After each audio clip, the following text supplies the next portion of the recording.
Ja, debelo črevo je tudi gledano iz tradicionalne kitajske medicine tudi zelo pomemben organ v povezavi tudi z našimi pljuči, in ko želimo okrepiti element kovina, moramo poskrbeti tudi ne samo za pljuče, ampak seveda tudi za naše debelo črevo, ki ponavadi je v velikih težavah, zaradi tega, ker tam bakterijsko ravnovesje ni tako optimalno. Je treba paziti, da res zaužijemo kakovostno hrano, predvsem tudi rastlinsko hrano, tisto, ki ne bo povzročala različne alergije ali intolerance, in tudi recimo živila, ki so zelo dobra za naše debelo črevo, kot recimo korenčkov sok,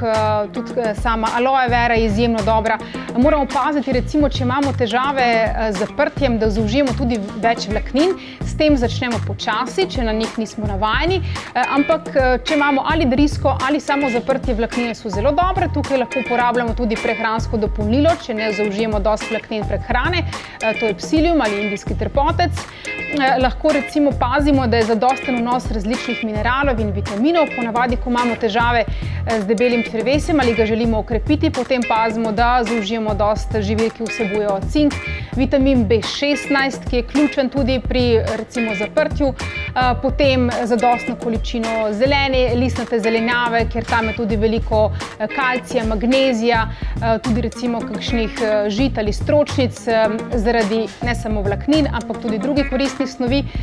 in lahko prebavljivih tudi beljakovin. Tako da tukaj moramo poskrbeti za to, da čim bolj okrepimo